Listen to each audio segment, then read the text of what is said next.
যাদের নামাজ পড়ার সময় দুনিয়াবি চিন্তা মনে আসে বা নামাজে অমনোযোগী তৈরি হয়, তারা ভিডিওটি শেষ পর্যন্ত দেখার অনুরোধ রইল। হযরত আলী রাদিয়াল্লাহু তাআলা আনহুর কাছে একজন ব্যক্তি এসেছে। তখন লোকটা বলল, হুজুর, আমার নামাজে মন বসে না। নামাজে দাঁড়ালে আমার দুনিয়াবি নানা চিন্তা আসে। হুজুর, আমার এই নামাজ কি আল্লাহ তাআলা কবুল করবেন? তখন হযরত আলী রাদিয়াল্লাহু তাআলা আনহা বলেছেন, না, তোমার নামাজ কবুল হবে না। তখন লোকটা মনে অনেক কষ্ট নিয়ে চলে যাচ্ছেন। এমন সময় রাসূল সাল্লাল্লাহু আলাইহি ওয়াসাল্লাম এসে হযরত আলী রাদিয়াল্লাহু তাআলা আনহুকে জিজ্ঞাসা করলেন, ইয়া আলী, আপনার কাছে লোকটা কেন এসেছিল? এসে দেখি মন খারাপ করে চলে গেল। কেন, কি হয়েছে, আমাকে বলুন। তখন আলী রাদিয়াল্লাহু তাআলা আনহু বলেন, তিনি আমার কাছে জানতে এসেছেন যে নামাজে দুনিয়াবি চিন্তা আসলে নামাজ হবে কিনা। আমি বলেছি, না, তোমার নামাজ কবুল হবে না। রাসূল সাল্লাল্লাহু আলাইহি ওয়াসাল্লাম তখন বলেন, ইয়া আলী, আপনাকে আমি একটা চাদর উপহার দিতে চাই, তবে একটা শর্ত আছে। আলী রাদিয়াল্লাহু তাআলা আনহু খুশি হয়ে বলেন, ইয়া রাসূলুল্লাহ, কি শর্ত তা বলুন, আমি আপনার সকল শর্ত মেনে নিব।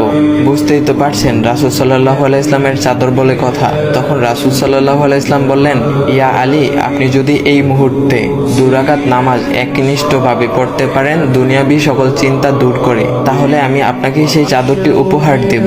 আলী রাদিয়াল্লাহু তাআলা আনহু বলেন, এটা তো সাধারণ ব্যাপার। আলী রাদিয়াল্লাহু তাআলা আনহু তখন নামাজে দাঁড়িয়ে গেলেন আর তিনি নামাজ পড়তে শুরু করলেন। এমন সময় তার মনের মধ্যে শুধু ভাবনা চিন্তা আসতে শুরু করলো, আচ্ছা, আমাকে যে রাসূল সাল্লাল্লাহু আলাইহি ওয়াসাল্লাম যে চাদরটা দিবেন, সেটা কি ফাতিমার চাদর নাকি রাসূল সাল্লাল্লাহু আলাইহি ওয়াসাল্লামের? আচ্ছা, চাদরখানা দেখতে কেমন হবে? এই বিভিন্ন বিষয় নিয়ে ভাবতে লাগলেন। তিনি ভুলেই গেছেন যে দুনিয়াবি চিন্তা নামাজে আনতে রাসূল সাল্লাল্লাহু আলাইহি ওয়াসাল্লাম নিষেধ করেছেন। এর মধ্যে আলী রাদিয়াল্লাহু তাআলা আনহুর নামাজ পড়া শেষ। আলী রাদিয়াল্লাহু তাআলা নামাজ শেষ করে রাসূল সাল্লাল্লাহু আলাইহি ওয়াসাল্লামকে বলতেছেন, ইয়া রাসূলুল্লাহ, আমি আপনার শর্ত মেনেছি, এখন আমাকে চাদরখানা উপহার দেন।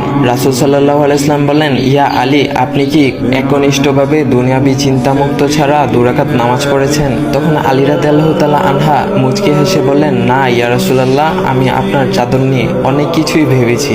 তখন রাসূল সাল্লাল্লাহু আলাইহি ওয়াসাল্লাম বলেন, ইয়া আলী, নামাজ তোমারও হয়েছে, আর তুমি যাকে নামাজ হবে না বলে ফতোয়া দিয়েছো, তার নামাজও আল্লাহ তাআলা কবুল করে নিয়েছেন। শোনো আলী, দুনিয়াবি চিন্তা দ্বারা নামাজ বাতিল হয় না।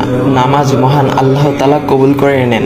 সকল ফরজ নিয়ম কানুন মেনে নামাজ পড়লে নামাজ হবে ইনশাল্লাহ। তবে আমাদের সকলের উচিত নামাজ আদায় করার সময় একমাত্র আল্লাহকে স্মরণ করে নামাজ আদায় করা। নামাজে দাঁড়ালে দুনিয়াবি চিন্তা মাথায় আসে, এটা শয়তানের একটা ফাঁদ।